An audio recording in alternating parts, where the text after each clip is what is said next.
Sir, और हम सब के लिए आप पीएम का मतलब है परम मित्र।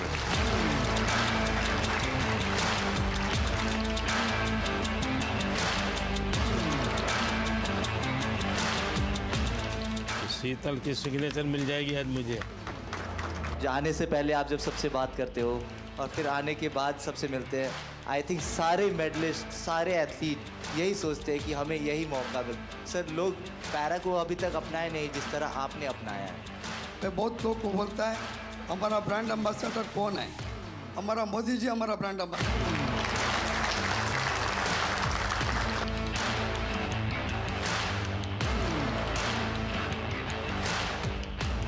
तो कैप पहनाना चाहोगे? तो मैं यहाँ बैठता हूँ, तुम पहनाओ। तुम मुझसे बड़े हो, दिखाई दे। इस बार जिनकी रील सबसे ज्यादा पॉपुलर हुई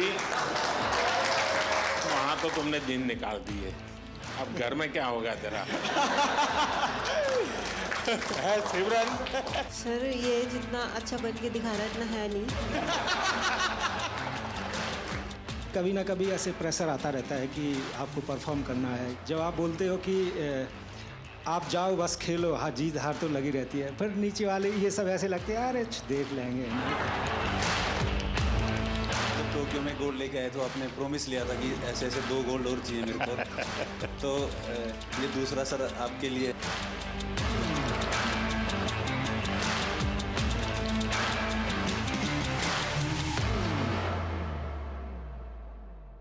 आज मुझे आपको सुनना है, आप लोगों के क्या अनुभव रहे, वहाँ सबसे मिलते होंगे, कुछ न कुछ अच्छी बातें हुई होगी, वो मैं जरा सुनना चाहता हूँ। सर नमस्ते, हर हर महादेव सर। हर हर महादेव। सर, मैं ब्लाइंड जूडो से कपिल परमार 60 केजी खेलता हूँ सर, और मेरा एक्सपीरियंस ये रहा कि मैंने बहुत ज़्यादा कंपटीशन खेल लिए थे 2021 से लेके। तो मैं 16 कंपटीशन खेले सर, जिसमें मेरे 14 में मेडल थे, जिसमें 8 में मेरे गोल्ड थे, ब्राउन, सिल्वर। एशियन गेम में भी मेरा सिल्वर था, वर्ल्ड गेम में ब्रॉन्ज था, और वर्ल्ड चैम्पियनशिप ब्रॉन्ज था। तो सर मेरा डर निकल गया था, ओलंपिक का इतना प्रेशर नहीं था क्योंकि मैंने कंपटीशन बहुत ज़्यादा खेल लिए थे सर। तो सर मेरा एक्सपीरियंस ये है कि थोड़ा सा प्रेशर था। तो हमारे देवेंद्र भाई साहब, झांझड़िया जी भाई साहब ने मेरे से एक बात बोली थी कि अपने को अपना बेस्ट देना है। बोला था कि जो आप प्रैक्टिस में करते हो वही आपको करना है। और सर मेरे कोच हैं, उनका भी, मेरे मनोहर अंजार जी, उनका बहुत आशीर्वाद दिया, क्योंकि हम लोगों को संभालना मुश्किल ही नहीं नामुमकिन है। क्योंकि सर हम हर कहीं टकरा जाते हैं और कोई हमसे आके टकरा जाता है। तो मैं उनसे पूछता हूँ कि आप ब्लाइंड हो कि मैं ब्लाइंड हूँ। सर बहुत बार ऐसा होता है, तो बस सर के हाथ पकड़ के चलते, हाथ पकड़ के आते हैं, वो थोड़ा बहुत जो दिखता है उसमें अपना काम कर लेते हैं सर। और सर आपका बहुत आशीर्वाद रहा। अच्छा कपिल, उस दिन तुमने मुझे बताया कि स्टेडियम में से कपिल कपिल कपिल इतनी आवाज आ रही थी। जी सर। तो मैं मेरे कोच की सूचनाएं सुन नहीं पा रहा था। वो मैं एक्चुअली एक्सपीरियंस करना चाहता हूँ, कैसे आपके कोच कहाँ है सर? हाँ जरा बताइए क्या मुश्किल होता है। सबसे अहम बात है ब्लाइंड जूडो में कि जो इंस्ट्रक्शन हम लोग बाहर से देते हैं, जो इनको सिखाया जाता है, उसमें हम लोग एक कोडिंग करते हैं कि जब हम जाएंगे तो ये बोलेंगे तो तुम्हें ये करना है, क्योंकि वहाँ दिखता तो है नहीं कुछ।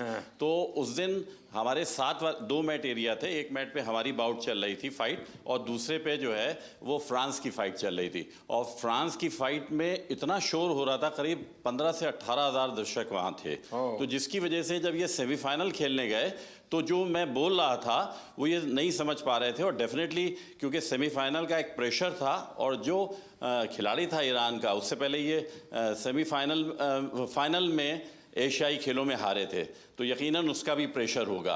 तो इस वजह से ये उस दिन हमें भारत के लिए गोल्ड मेडल नहीं ला पाया। तो सामने का जो कोच होगा वो भी अपने प्लेयर को इसी प्रकार से सूचना करता होगा? जी जी, वो भी। अब ये डिपेंड करता है कोच टू कोच कि वो, जैसे हमारा इनका टाइप, जो भी हमारे कोचेज और जो खिलाड़ी उनके साथ ये है कि हम लोग ये देखते हैं कि कौन किस तरीके से सिखाता है, तो हम डिफरेंट उसकी जो है सोच में मतलब कोच को भी औरों से अपने आप को अलग सीक्रेट रखना पड़ता है। बिल्कुल बिल्कुल। अच्छा। क्योंकि वही चीज़ हम कहेंगे वो कहेगा तो फिर नहीं समझ अच्छा, पाएगा। आपको अगर इसको कहना है कपिल को जी कि कपिल बाएं ओर से ठोको तो क्या बोलेंगे आप?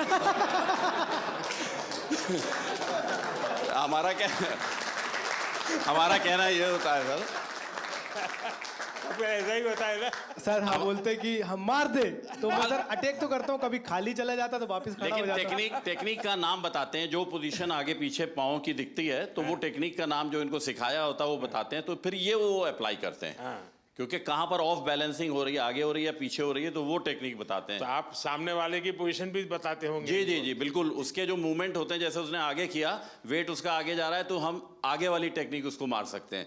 ऐसे ही अगर उसने पीछे वेट किया या पीछे मूव कर रहा है तो पीछे वाली टेक्निक बताते हैं, और जिससे कि हम उसके पॉइंट लेते हैं। आप जब वहाँ बैठे होते हैं तो आपके भी हाथ पैर हिलते होंगे? बहुत ज़्यादा। अब बस नहीं चलता कि हम लोग भी मैट पे चले जाएं तो कोच। सर ऐसा हो रहा था कि सेमीफाइनल में जो रेफरी थे जो मेरे हाथ पकड़ के ले जा रहे थे उनके हाथ खुद धूज रहे थे। क्योंकि बड़े मैच में उनको भी डिसीजन गलत दे दिया, जैसे तो थर्ड एम्पायर रहता है पूरा, उसके बाद ही बताया जाता है, पर मेरा डिसीजन बहुत जल्दी दे दिया था रोल करके। वो मेरी भी गलती रही कुछ, सेमीफाइनल में मैं दब गया। पर नेक्स्ट टाइम मैं सर आपसे वादा करता हूँ 2028 बहुत अच्छा कर रहे हो, बहुत अच्छा कर रहे हो, बहुत बधाई हो। Thank you sir, thank you so much. जय हिंद सर, मैं एक सोल्जर हूँ और मेरी वाइफ है सिमरन शर्मा, और एक मेरे पास प्रीति है। मैं एथलेटिक का एक कोच हूँ, पैरा एथलेटिक का। तो मेरे दो एथलीट है, दोनों 100 और 200 मीटर करते हैं, और फर्स्ट टाइम जो एथलेटिक में ट्रैक में मेडल आया है सर, मेरे ही एथलीट लेकर आए हैं अभी, और 3 मेडल आए हैं। हमारा काफ़ी वहाँ पे सीखने को मिला सर। जैसे कि वहाँ पे हमारा 100 मीटर में एक इवेंट में मतलब 2 मेडल आ गए, तो 2 मेडल एक ही रूम में 2 एथलीट हैं 100 मीटर के दोनों पहली बार खेलने जा रहे हैं, देश के लिए पहली बार मेडल जीतने के लिए जा रहे हैं ट्रैक में। तो जब 2 मेडल एक रूम में रखे हों और दूसरे खिलाड़ी का भी इवेंट भी नहीं हुआ हो, तो उस प्रेशर को मैं as a coach, as a husband, मैं कैसा फील कर रहा हूँ, मैं उसको समझ रहा हूँ। दूसरा एथलीट जो है उसका गेम भी नहीं हुआ और उसमें 2 मेडल रखे हैं, हाई प्रेशर है वो कि भाई मेरा तो मेडल भी नहीं आया, उसके 2 मेडल आ चुके हैं। तो उसको उससे बाहर निकालने के लिए बार बार उसको मुझे एंगेज करना पड़ रहा था, बहुत बिजी रखना पड़ रहा था पूरे दिन। तो वहाँ से बहुत कुछ सीखने को मिला। हम 100 मीटर में हार गए सर। अच्छा, वहाँ तो तुमने दिन निकाल दिए, अब घर में क्या होगा तेरा? है सिमरन? सर ये जितना अच्छा बन के दिखा रहा है इतना है नहीं। मैं जब हम यहाँ पे आए थे तो यहाँ से जाने से पहले बात हुई थी, एक्चुअली हम दोनों में ये बात होती थी कि ट्रैक को पहला मेडल कौन देगा। तो फिर जब इवेंट लिस्ट आई तो उसमें पता चला प्रीति का इवेंट पहले है, तो हम श्योर हो गए थे कि पहला मेडल तो यही देगी। तो जब हम यहाँ पे आए तो उससे पहले ये गज्जू मतलब ये कोच बोल रहे थे कि तुम्हें 1 महीने का रेस्ट दिया जाएगा। फिर उसके बाद जब अभी हम यहाँ पे आए, अभी हम सुबह ही बात चल रही थी, तो सुबह मेरे से बोल रहे थे कि एक वीक का रेस्ट मिलेगा और उससे ज़्यादा का नहीं मिलेगा। तो मैंने बोला क्यों नहीं मिलेगा, तो बोल रहे ब्रॉन्ज मेडल पे इतना ही मिलता है।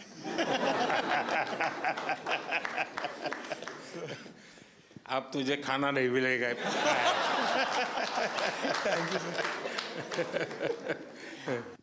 ये मेरा तीसरा पैरालंपिक था।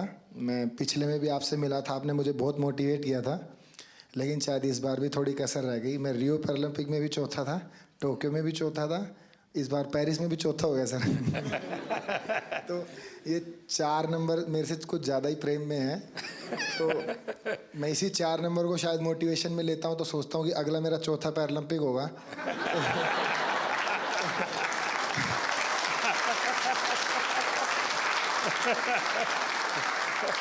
तो शायद चौथे में मैं कुछ करूं। और जैसे कि सर मैं अपने आप को फेलियर तो नहीं कहूँगा, जैसे कि मैं पैरा की हिस्ट्री में, ना कि इंडिया की में, all over the world para की हिस्ट्री में मैं अकेला ही ऐसा एथलीट हूँ जो इतने बड़े इवेंट में इतनी बार ऐसे रहा है। तो फिर मैं कहीं ना कहीं सोचता हूँ कि ओलंपिक में ऐसी कई हिस्ट्री हैं, जैसे कि एक डिस्कस थ्रोअर भी हैं फ्रांस की, जिनका 5वें ओलंपिक में सिल्वर मेडल आया। एक ट्रिपल जंपर भी हैं, शायद यूएसए के हैं, कहाँ के हैं, उनका 5वें ओलंपिक में मेडल आया।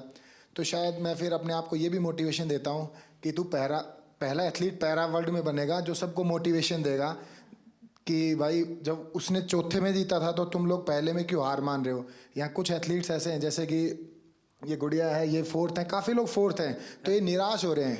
तो मैं इसमें भी थोड़ा ठीक फील कर रहा हूँ कि इनके कोचेस ऐसे कह रहे हैं उसको देख लो मतलब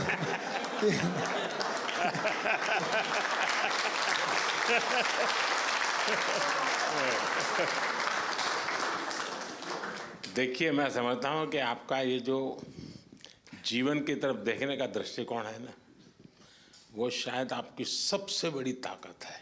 आप तो एक नया लॉजिक निकालो कि मैंने दुनिया को इतना दिया है कि मेरे रहते हुए अब तक 9 लोगों को आगे किया है मैंने, चौथे पर रह करके। सर कोई बात नहीं, मतलब अभी समय नहीं है, बट इस बार जो रहा है वो शिष्यों का समय रहा है।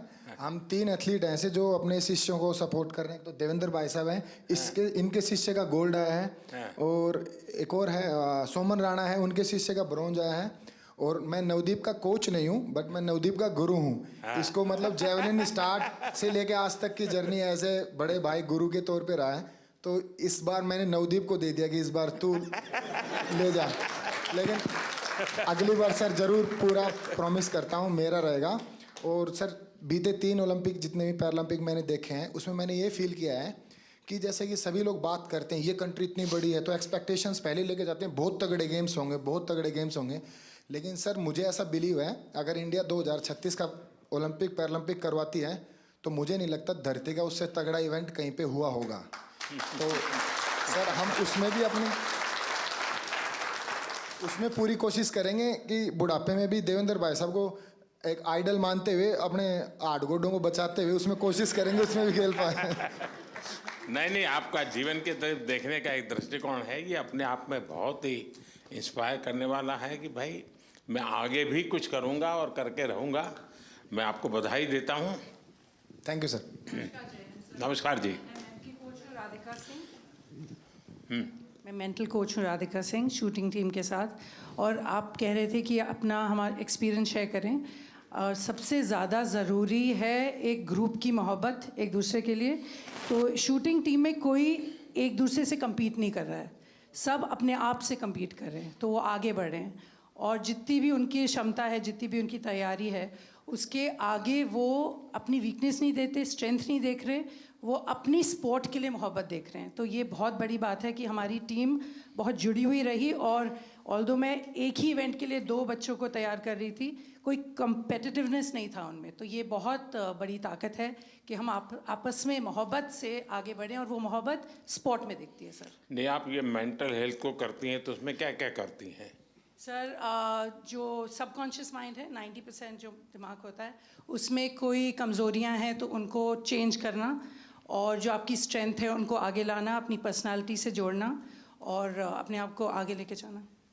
नहीं, कोई इन लोगों का योगा का संबंध, कोई मेडिटेशन का संबंध, सर ऐसे कोई स्पेसिफिक ट्रेनिंग वगैरह आप लोगों ने योगा भी हैं हमारे टीम में, एक योगा भी कराते थे। तो रोज़ सुबह मेडिटेशन होती थी, रोज़ शाम को जो भी सीखते थे बच्चे वो रोज़ दोहराते थे, मतलब रोज़ मेंटल ट्रेनिंग करते थे अपनी। तो वो टाइम उनका रेंज पे प्रैक्टिस, उनका योगा से प्रैक्टिस, मतलब टीम में बहुत ऑर्डर है सर।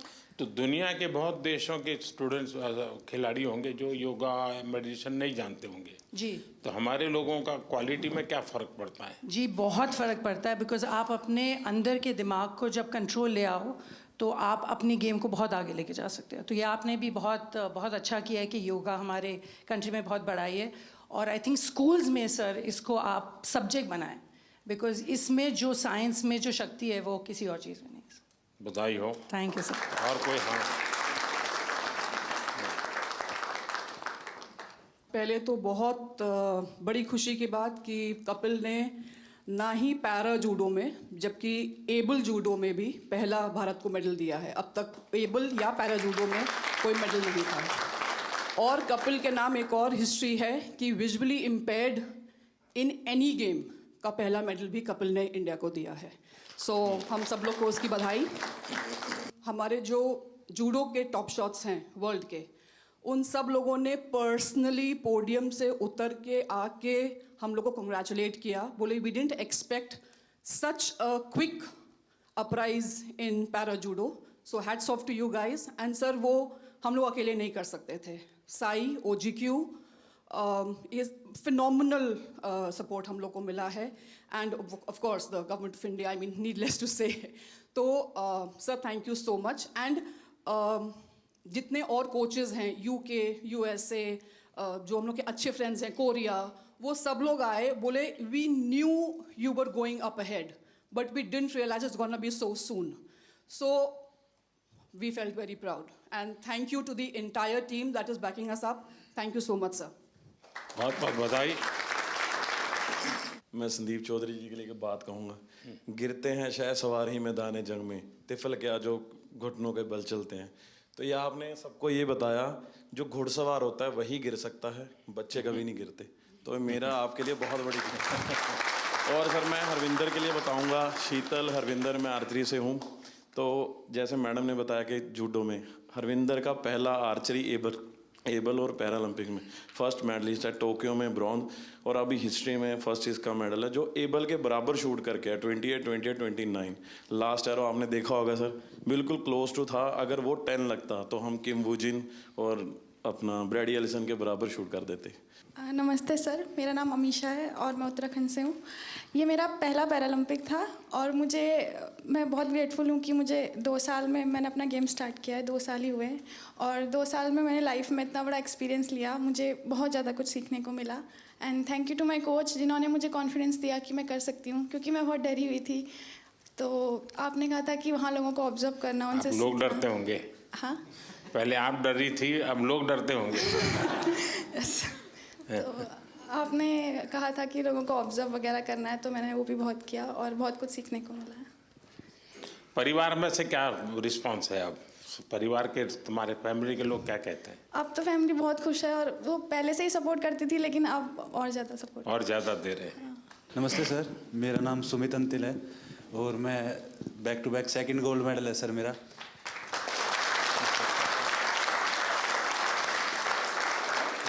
मेरे को अभी भी याद है सर, जब टोक्यो में गोल्ड लेके आए तो आपने प्रॉमिस लिया था कि ऐसे ऐसे 2 गोल्ड और चाहिए मेरे को।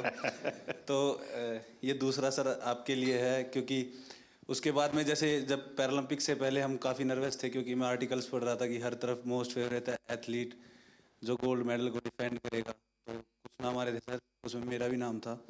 बट जब 20 अगस्त को आपसे बात हुई तो वही पल याद आ गए सर टोक्यो वाले, कि अब की बार फिर से अच्छा करना है। और हमारे साथ में मेरी पूरी टीम है सर, मेरे फिजियो, मेरे कोच, जो आप, हम सभी की तरफ से सर आपका बहुत बहुत धन्यवाद। क्योंकि हमें ये लगता है सर कि मेडल लेके आएंगे तो आपसे मिलेंगे, आपसे पर्सनली बात करेंगे। तो बहुत बहुत धन्यवाद सर आपका। जैसे हम सारे लोग मोस्टली स्पॉन्सर्ड एथलीट हैं गवर्नमेंट से, डिफरेंट ऑर्गेनाइजेशन से, तो वहाँ से कभी ना कभी ऐसे प्रेशर आता रहता है कि आपको परफॉर्म करना है, ये सारी चीज़ें। जब आप बोलते हो कि आप जाओ बस खेलो, हाँ जीत हार तो लगी रहती है, पर नीचे वाले ये सब ऐसे लगते हैं अरे देख लेंगे इन्हें क्या जाता है। और जब अपने देश का प्रधानमंत्री हमें मोटिवेट कर रहा है तो ये बहुत छोटी चीज़ लगने लगती है। और लास्ट टाइम सर मैं आपसे बात की थी, मैं टोक्यो उतना अच्छा नहीं रहा था मेरा, उसमें मेरा 8वां रैंक रही थी। फिर मैंने आपसे एक क्वेश्चन पूछा था कि आप जब विदेशी जगह पे जाते हैं आपका एक्सपीरियंस कैसा रहता है, आप नर्वस फील करते हैं, क्या करते हैं? तो जो आपने जवाब दिया था कि आपके साथ आप पूरा देश एज ए रिप्रेजेंट करते हो तो आपको कॉन्फिडेंस, ये सारी चीज़ें, तो इन्हीं सब चीज़ों के साथ आज इस बार मैं भी गया था तो सारी चीज़ें हमें ऐसे एकदम कॉन्फिडेंस दे रही थी। वो सब लास्ट टाइम जैसा प्रेशर नहीं था, मैं अपने आप को कॉन्फिडेंट फील कर रहा था और हमारी टीम ने, गवर्नमेंट ने, हमारे कोच साहब ने, सब लोगों ने बहुत अच्छा सपोर्ट किया और ये कॉम्पिटिशन खेल के सर बहुत मज़ा आया sir. Thank you sir. Sir नमस्कार। जो मैंने 16 साल से तपस्या की थी और कहीं ना कहीं मेरा स्टूडेंट है धर्मवीर जिसका गोल्ड मेडल आया है, हम दोनों आपस में एक दूसरे के कंपटीटर भी हैं और उसको मैं खुद ट्रेनिंग करा के लेके आया। तो कहीं ना कहीं आपसे बात हुई थी 20 तारीख को, तो ये लगा था कि बहुत पॉजिटिव एक वाइब आई थी कि आपको अपना बेस्ट करना है। और एक कोच के लिए इससे बड़ी बात नहीं हो सकती कि हम, शायद मैं अकेला ही एथलीट होऊंगा वर्ल्ड में जो अपने स्टूडेंट के साथ कंपटीशन कर रहा था ग्राउंड में, और कहीं ना कहीं मेरी तपस्या सफल हुई सर धर्मवीर के मेडल से। और इसमें बहुत बड़ा कंट्रीब्यूशन रहा सर हम लोगों की टीम में, क्योंकि हमारी सबसे सीवियर डिसेबिलिटी है तो साई ने और मिनिस्ट्री ने जो डिसीजन लिए, हम लोगों के सपोर्टिंग स्टाफ में आदमी बढ़ा के, वहाँ बल्कि 33% का ही रेशो था कि 33% ही लोग अंदर रह सकते हैं सपोर्टिंग स्टाफ में। तो देवेंद्र भाई जी ने बहुत अच्छा डिसीजन लिया, उसको रोटेशन में करते रहे। जब हमारे इवेंट आए, हमारे लोगों को अंदर ले आए और दूसरे लोगों को बाहर कर दिया, तो बहुत अच्छा कम्बिनेशन हुआ उसका। और यही फ़ायदा हुआ कि सर हमारे इतने मेडल आए। साई का भी जैसे हमारे खाने का था, वहाँ इंडियन फूड की बड़ी प्रॉब्लम थी और वेजिटेरियन के लिए बड़ी दिक्कत थी। तो साई ने जो अंदर विलेज के अंदर ही जो खाने का अरेंज किया, वो इतनी अच्छी हेल्दी डाइट थी कि किसी को भी प्रॉब्लम नहीं आई सर। तो बहुत बहुत धन्यवाद सर पूरी टीम का, और हम लोगों को इतना मोटिवेशन करने के लिए। Thank you so much. Asian games में मैं पार्टिसिपेंट रह गई थी, मेडल नहीं जीत पाई थी। तो जब आप सबसे मिल रहे थे, मेडलिस्ट से आगे मिल लिए थे, तो आप आए और लाइन से सब जगह पे दोनों तरफ आमने सामने लाइन लगी हुई थी। तो कुछ लोगों से यहाँ मिलके आप उस तरफ मुड़ गए थे, तो बहुत नज़दीक से मैंने आपको देखा, लेकिन मिल नहीं पाई, बात नहीं हो पाई। तो वो अंदर एक टीस थी कि अब दोबारा तो मिलना ही है। और उसके लिए मैंने एशियन गेम्स के बाद जान लगा दी थी कि चाहे कुछ भी हो जाए, उनसे पर्सनली मिलना ही है। तो उससे शायद मुझे इंस्पिरेशन मिली और मैं कर पाई। मेरे बच्चों को मैंने 6 महीने हो गए, मैं मिली नहीं, घर ही नहीं गई। तो मेरा बेटा छोटा है, तो उसे जब भी घुमाने लेके जाती थी मोबाइल में GPS लगा के, तो उसे पता है मोबाइल में रास्ता ढूंढ लेते हैं। तो वो ऐसे बोलने लग गया मुझे कि मम्मा आप रास्ता ही भूल गए घर का, आप GPS में फ़ोन में लगा के घर तो आ जाओ कम से कम। तो sir thank you so much, आप लोगों का सबका बहुत सपोर्ट रहा है, आशीर्वाद रहा है, जिसकी वजह से हम लोग कर सकें। पूरी टीम का सपोर्ट रहा है, हमारे कोचेस का। तो thank you so much sir. बहुत बधाई सर। मैं शरद कुमार हूँ, मेरा ये 2nd मेडल रहा है। मैं 3rd टाइम पैरालंपिक्स किया। शरद और संदीप दोनों को भाषण करने के लिए बोलूँ तो कौन सबसे ज़्यादा अच्छा करेगा? सर ये सर संदीप बहुत अच्छा बोलता है और शायद इसलिए थोड़ा सा पोत रह गया। सर बट मैं एज एन एथलीट ये कहना चाहता हूँ कि जब से पैरा मूवमेंट स्टार्ट हुआ है, मैं तब से जुड़ा हुआ इससे। और आज जिस लेवल पे सारे एथलीट्स हैं, मुझे खुद प्राउड फीलिंग होता है इन सबको, जिस तरह सब जाते हैं, कोचेस, फिजियोथेरेपिस्ट, सब एक टीम। जब अब हम लोग बाहर जाते हैं तो इंडिया को अब ऐसे लोग देख रहे हैं कि एक पहले सोचते थे ये आगे आ सकते हैं, लेकिन अब पैरा में इन्होंने कैटेगराइज कर दिया कि इंडिया एक स्पोर्टिंग नेशन ऑलरेडी है। और सर ये ऑफ कोर्स साई की सबसे पहले अहमियत से स्टार्ट हुआ, और फिर हम लोग का सपोर्ट स्टाफ आने लग गए, और एथलीट्स में भी जिस तरह पॉजिटिविटी आया। और सर मेन तो एक और है, आपसे मिलने और जाने से पहले आप जब सबसे बात करते हो और फिर आने के बाद सबसे मिलते हैं, आई थिंक सारे मेडलिस्ट, सारे एथलीट यही सोचते हैं कि हमें यही मौका मिल। सर लोग पैरा को अभी तक अपनाए नहीं जिस तरह आपने अपनाया है। नमस्ते sir, I am Palak Kohli and ये मेरा 2nd कंसेक्यूटिव पैरालंपिक्स था। एंड टोक्यो में मैंने 4th फिनिश किया था एंड यहाँ पे मैंने 5th फिनिश किया। बट दोनों इस पैरालंपिक्स जाने का मेरा जर्नी बिल्कुल ही डिफरेंट था। मेरे को आफ्टर टोक्यो पैरालंपिक्स 2022 में सर बोन ट्यूमर हो गया था और स्टेज 1 कैंसर हो गया था। एंड नियर टू 1.5 ईयर मैंने कोई भी कम्पीट नहीं किया, कोई टूर्नामेंट कुछ भी नहीं किया। एंड लास्ट ईयर मैंने 2023 में कम बैक किया। एंड मैं काफ़ी हैप्पी हूँ और काफ़ी प्राउड हूँ कि मेरे सपोर्टिंग स्टाफ, मेरे कोचेस, गौरव सर के सपोर्ट और गाइडेंस के कारण मैं क्वालिफाई कर पाई पेरिस के लिए। एंड मेरे बहुत सारे मेजर टूर्नामेंट्स आफ्टर टोक्यो छूट गए थे। वर्ल्ड चैम्पियनशिप्स बिकॉज मेरे को वॉक ओवर देना पड़ा, एशियन गेम्स में मुझे कोविड हो गया था। इस ईयर मैंने वर्ल्ड चैम्पियनशिप क्वालिफाई किया और मैंने ब्रॉन्ज मेडल जीता। एंड फिर मैंने पेरिस के लिए क्वालिफाई किया बैक टू बैक। मेरा वर्ल्ड रैंक एकदम 38 लास्ट हो गया था बिकॉज मैंने टूर्नामेंट्स नहीं खेले थे। एंड अगेन से मैंने अपने आप को टॉप 4 वर्ल्ड नंबर 4 में आई और मैंने पेरिस के लिए क्वालिफाई किया। थोड़ा डिसअपॉइंटिंग है कि मैं मेडल नहीं जीत पाई, बट आपकी ब्लेसिंग्स और सबके साथ I think I am looking forward for LA 28 and definitely sir I like to have a picture on the podium with you sir. Thank you sir. Palak, पिछली बार तो तुम लखनऊ में तुम्हारी ट्रेनिंग होती थी। Yes sir, yes sir. तो और मम्मी पापा से भी मेरी बात हुई थी। Yes sir, yes sir. Tokyo जाने से पहले इस बार क्या मूड है? सर अब मैं लखनऊ में गौरव सर यहाँ पर है सर के अंडर ही ट्रेनिंग कर रही हूँ और मैंने उन्हीं के गाइडेंस में मेरे को पैरा बैडमिंटन पता चला था। एंड घर में जब मुझे बोन ट्यूमर हो गया था तो काफ़ी सारे लोग बोल रहे थे कि पलक का तो करियर ख़त्म स्पोर्ट्स में एंड ऑल। एंड डॉक्टर्स ने बताया था कि अब हम कुछ एश्योरिटी नहीं दे सकते आप नॉर्मल लाइफस्टाइल भी हो पाओगे कि नहीं। एंड उसके बाद सर काफ़ी कॉम्प्लिकेशंस रहे। मेरे को एक डिसेबिलिटी मेरे हाथ में ऑलरेडी था और मेरे को ट्यूमर के बाद मेरे लेग में भी डिसेबिलिटी हो गया, जिससे मेरे दोनों लेग लेंथ में भी डिफरेंसेस आ गए और भी कॉम्प्लिकेशंस आ गए।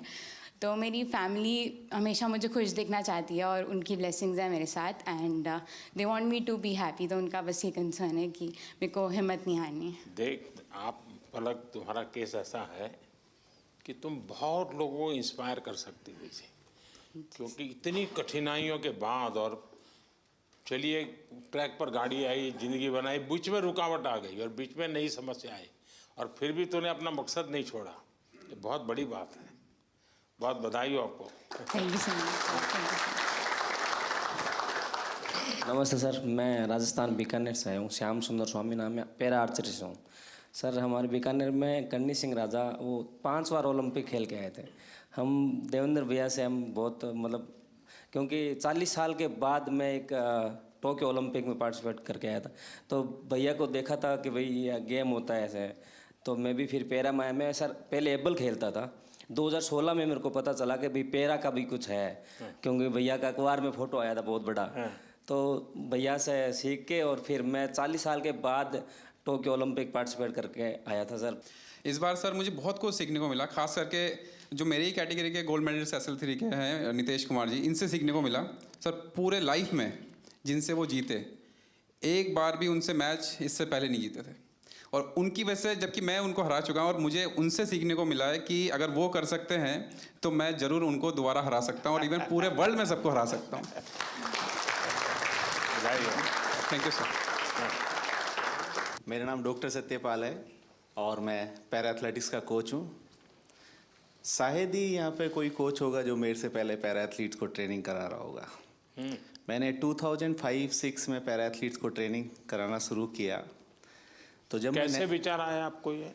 सर मैं नेहरू स्टेडियम में ट्रेनिंग कराने जाता था, तो 1-2 एथलीट्स वहाँ पे जिनके लिम्ब डिफिशेंसी थी वो आते थे।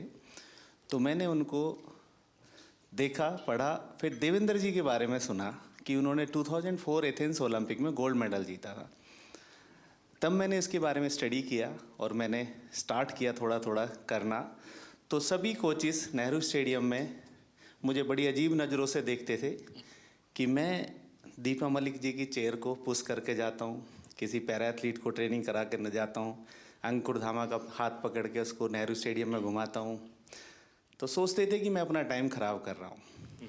आज वही पैरा एथलीट्स, वही कोचेस जो मुझे क्रिटिसाइज करते थे, आज वो सब पैरा एथलीट्स को ट्रेनिंग कराना चाहते हैं। ये मेरे दिल से बोल रहा हूँ कि मैंने इस फील्ड में काम किया है, मैं बहुत खुश हूँ और आने वाले टाइम में मैं आपसे प्रॉमिस करता हूँ ये 29 नहीं, मैं 50 के मेडल का यहाँ से प्रॉमिस करके जाता हूँ कि हम सब इतना काम करेंगे, हम 50 मेडल लेते हैं। Thank you sir. देखिए साथियों, ये बात सही है कि हर खेल में जो सपोर्ट स्टाफ होता है या कोचिंग करने वाले लोग होते हैं, बहुत मेहनत करनी पड़े हर क्षेत्र में। लेकिन दिव्यांगों के साथ काम करना, उनको सिखाने से पहले खुद को उस जिंदगी को जीने के लिए मन से तैयार करना पड़ता है, खुद को उस पोजीशन में रखना पड़ता है। कौन सी उसकी दिक्कतें हैं उसको खुद के जीवन में आत्मसात करना पड़ता है, तब जाके कह सकते। वरना मैं तो रूटीन में कह दूंगा यार दौड़ो, अरे वो कभी मैं नहीं दौड़ सकता। वो कोच समझ सकता है ये नहीं दौड़ सकता, उसके लिए तरीका ये होना चाहिए। और इसलिए मैं मानता हूँ कि जो पैरा एथलीट्स को जो ट्रेन करते हैं वो कोचेज एक्स्ट्रा ऑर्डिनरी होते हैं, उनके अंदर एक्स्ट्रा ऑर्डिनरी ताकत होती है जी, और इसको बहुत कम लोग समझ पाएंगे। मैं भली भांति समझता हूँ और मैंने कई बार जब फ़ोन पे भी सबसे बात करने का मौका मिलता है तो मैं इस बात का जिक्र करता हूँ, क्योंकि जो सामान्य है उसको सिर्फ टेक्निक सिखानी होती है, इसको तो जीना भी सिखाना होता है जी।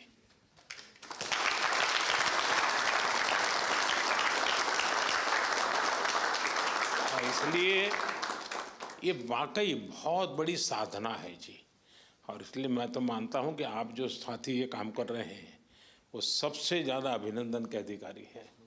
सर अभी मैं इंटरनेशनल कंपटीशन में जाने का स्टार्ट करके 30 साल हो गया। इवन एथलीट, एडमिनिस्ट्रेटर, हम एक टाइम में एक भी फ्लैग नहीं देखता था। अभी इंडिया का फ्लैग हम लोग को दिखने का स्टार्ट हो गया। हमारा खिलाड़ी का भी एक पैरा स्पोर्ट्स का वजह से हम मेडल जीत सकता बोल के आ गया। हम लोग कब पार्टिसिपेट करता था, उस टाइम में सोचता था पार्टिसिपेट करना है, अभी वो कॉन्सेप्ट चेंज हो गया। एंड अगेन आपको मैं बहुत धन्यवाद बोलता सर। मैं बहुत लोग को बोलता है हमारा ब्रांड एम्बेसडर कौन है, हमारा मोदी जी हमारा ब्रांड एम्बेसडर है।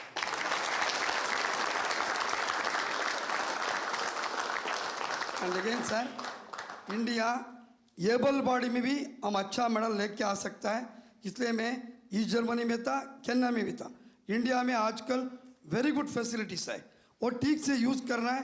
फिजिकल एजुकेशन टीचर को एक्टिव कर दिया तो 100% हम अच्छा मेडल लेगा sir. Thank you sir. Sir मेरा नाम निशाद कुमार है और मैं T47 हाई जंप से हूँ और मैंने बैक टू बैक पैरालंपिक्स में सिल्वर मेडल जीता है। सर मैं अपना एक्सपीरियंस शेयर करना चाहता हूँ कि जब मैंने टोक्यो के लिए टीम वहाँ पहुँची थी तो वहाँ कोविड था, तो उस टाइम ऑडियंस के बगैर हमने कॉम्पीट किया था। तो अभी हम पैरालंपिक्स में पेरिस में खेले तो वहाँ पर एकदम पूरा स्टेडियम भरा हुआ था। तो जिस दिन मैं कम्पीट कर रहा था पूरी ऑडियंस इंडिया नाम से चला रही थी। तो वो बहुत हमें मोटिवेट मिला, उससे पुश मिला अपनी परफॉर्मेंस को और मेडल डिफेंड करने के लिए। और अगले दिन मेरी मेडल सेरेमनी थी और वहाँ पर मेडल के बाद मैं अपने दूसरे टीम मेंबर्स को हाई जंप में सपोर्ट करने के लिए पहुँचा तो मेडल मेरे गले में था। और उस टाइम फ्रेंच फैमिली मेरे को देख रही थी कि ये कल हम इस खिलाड़ी को सपोर्ट कर रहे थे, आज ये हमारे बीच में बैठा है। और ये काफ़ी टाइम से वो मुझे देख रही थी कि हमें कब मौका मिले इस खिलाड़ी के साथ फ़ोटो लेने का। तो जैसे ही कंपटीशन ख़त्म हुआ तो मैंने अपनी फ़ोटो के लिए मैं नीचे गया फ़ोटो के लिए और उन्होंने मुझसे फ़ोटो मांगी। तो उनके बच्चे थे साथ में छोटे छोटे, तो मैंने उनके साथ फ़ोटो ली और उनके हाथ में, बच्चों के हाथ में मेडल दिया। वो आई थिंक 6 से 7 साल के होंगे। तो वो बच्चे मतलब एकदम मायूस से हो गए कि मेडल हमें देखने को मिल रहा है, कल हम इस खिलाड़ी के लिए चेयर अप कर रहे थे और आज हमारे बीच में खड़े हैं और फ़ोटो ले रहे हैं हमारे को। तो उनकी मम्मी ने मेरे को बोला कि हमारा यहाँ पेरिस में आना, कंपटीशन देखना, ये सक्सेसफुल होगा कि आप हमारे बीच में हमारे बच्चों के साथ फ़ोटो ले रहे हो और उनको ऑटोग्राफ दिया आपने। तो वो फैमिली पूरी खुश होगी। तो ये मेरा एक्सपीरियंस है सर, जो मतलब बहुत बढ़िया। Thank you sir. नमस्कार सर, मेरा नाम योगेश कथुनिया, मैं सिल्वर मेडलिस्ट हूँ 2 बार। तो मैं अपना एक्सपीरियंस सर एक चीज़ शेयर करना चाहता हूँ। एक्सपीरियंस नहीं है, वो है कंसिस्टेंसी। वो कंसिस्टेंसी सर आपकी वजह से आई है क्योंकि आपने जो डिफरेंट स्कीम्स इंडिया में लॉन्च करी है, चाहे वो टॉप स्कीम्स हो, खेलो इंडिया स्कीम्स हो, NCOEs हो, वो सर आपकी वजह से है कि आज हम सारे 29 मेडल्स लेके आए हैं। और सर मैं एक चीज़ और कहना चाहूँगा, बाकी लोगों के लिए आप PM का मतलब होता है कि प्राइम मिनिस्टर, और हम सब के लिए आप PM का मतलब है परम मित्र। वाह, मुझे ये पद आपने दिया, बहुत अच्छा लगा। मैं भी चाहता हूँ जी, सच्चे अर्थ में एक मित्र के रूप में आपके साथ काम करता रहूं। सर मेरा नाम नवदीप है सर। मैं इस बार जिनकी रील सबसे ज्यादा पॉपुलर हुई,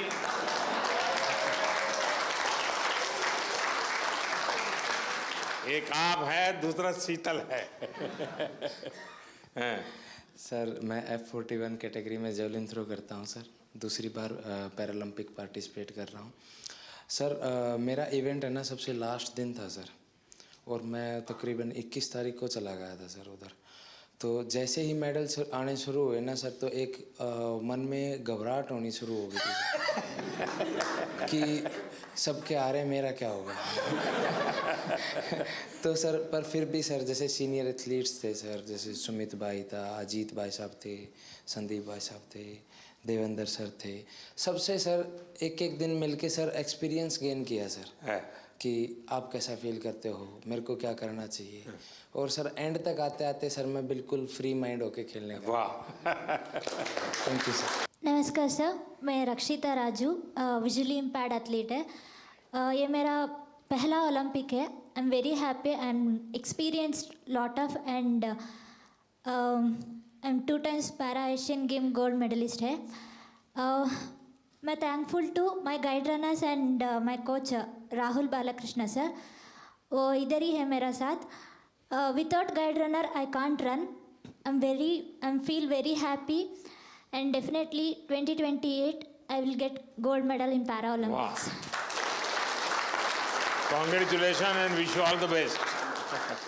My guide runners and my coach motivated a lot of me. I am very, very thankful because morning and evening without any expectation मेरा साथ time spend करेगा. मैं बहुत बहुत धन्यवाद सर. वाह. चलिए साथियों, मुझे बहुत अच्छा लगा आप सबसे बात करने का अवसर मिला. इस बार आप लोग जब गए तब मैं फिजिकली तो मिल नहीं पाया था क्योंकि काफ़ी लोग अलग अलग जगह पे ट्रेनिंग कर रहे थे और समय की भी कुछ कठिनाई थी. तो मैंने वर्चुअली भी कोशिश की कि आप सबसे बात करूं. और उस दिन मैंने एक बात कही थी, शायद आपको याद होगा. मैंने कहा था मैं आज आप लोगों को देशवासियों का एक संदेश देने आया हूं. और मैंने कहा था कि पूरा हिंदुस्तान कह रहा है विजयी भव.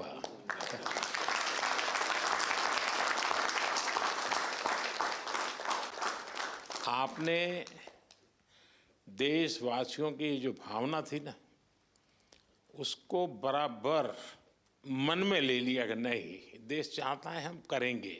मैं समझता हूँ ये अपने आप में बहुत बड़ी बात है. दूसरा, मैं देख रहा हूँ क्योंकि मैं आप लोगों के साथ ज़रा ज़्यादा जुड़ा हुआ हूँ, आपके यहाँ शायद परमात्मा ने कोई एक्स्ट्रा क्वालिटी दी है, ऐसा मैं अनुभव कर रहा हूँ. शरीर में कुछ न कुछ कमी जरूर होगी, लेकिन आपके व्यक्तित्व में परमात्मा ने कुछ एक्स्ट्रा दिया है. और वो मैं देख रहा हूँ कि आपने शायद व्यक्तिगत जीवन में इतनी कमियों से गुजारा किया है, उसको संघर्ष किया है, खुद की सहज वो ट्रेनिंग भी हुई है. किसी समय आपने लोगों का उपहास भी सहन किया होगा, मजाक करते हुए भी आपके कान पर कभी कुछ पड़ा होगा. हर प्रकार की मुसीबतों से आप गुजरे हुए लोग हैं. और इसके कारण मैं देख रहा हूं कि खेल में जय पराजय का कोई प्रभाव आपके मन पर नहीं है. ये बहुत बड़ी बात है जी.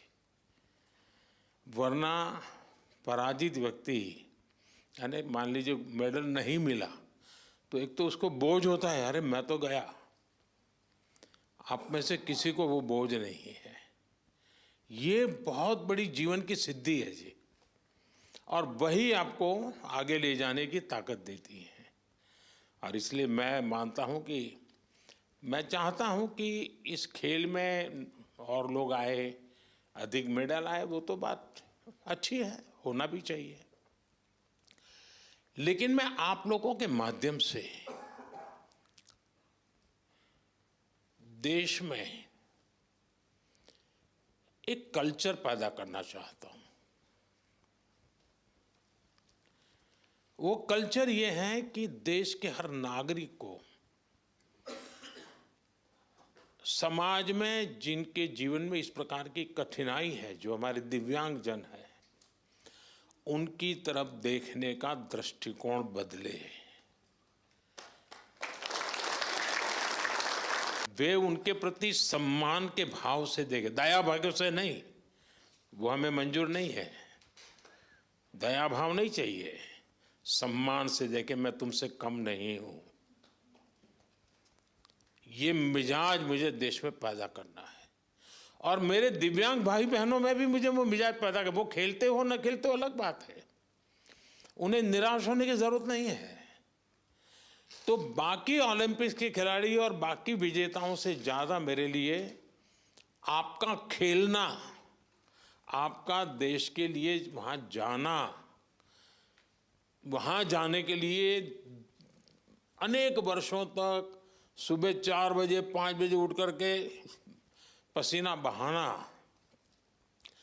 ये मेहनत कभी भी बेकार नहीं जाएगी, मैं आपको विश्वास देता हूं।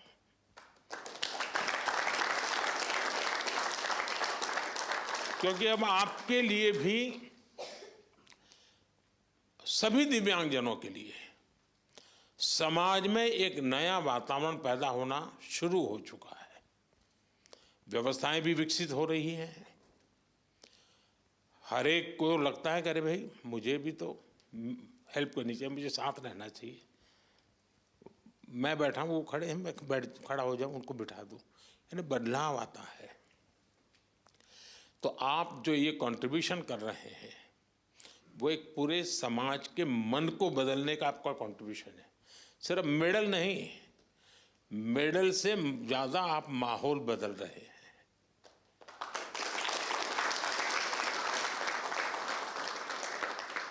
हर दिव्यांग जन के मन में आप एक विश्वास पैदा कर रहे हैं कि हम भी कुछ कम नहीं है।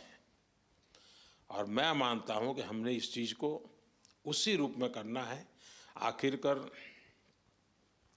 मेडल की संख्या आजकल तो युग ही ऐसा है कि इन चीजों को काउंट किया ही जाता है।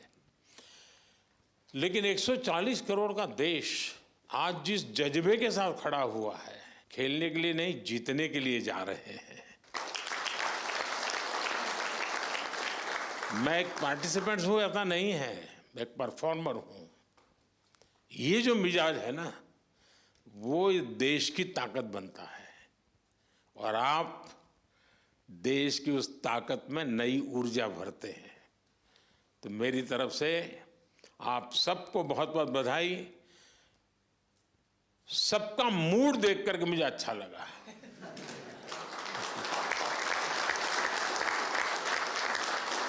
वरना मैंने कुछ लोगों का देखा है कि दूसरी ओलंपिक आने तक चेहरे पर हंसी ही नहीं आती है। क्यों? तो वो पिछली ओलंपिक में रह गया था।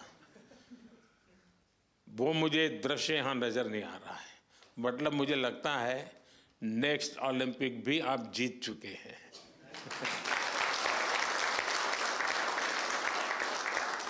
ये आपके आंखों से मैं पढ़ पा रहा हूँ, आपके अंदर जो विश्वास हो मैं देख पा रहा हूँ। तो साथियों, मेरी तरफ से बहुत शुभकामनाएं हैं, बहुत बधाई, धन्यवाद।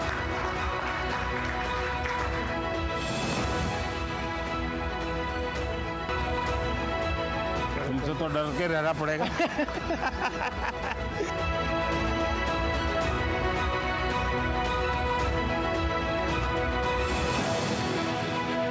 वणक्कम, बहुत अच्छा किया इस बार। हाँ,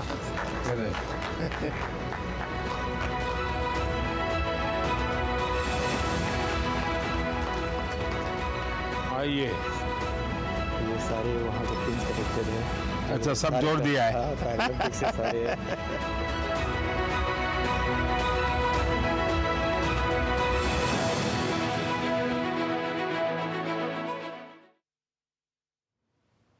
तो पेरिस पैरालंपिक 2024 के भारतीय खिलाड़ियों से मुलाकात करते हुए प्रधानमंत्री नरेंद्र मोदी का वीडियो अभी हम आपको दिखा रहे थे, जिसमें प्रधानमंत्री नरेंद्र मोदी ने खिलाड़ियों से उनके अनुभव सुने, उनके कोच से बातचीत की और साफ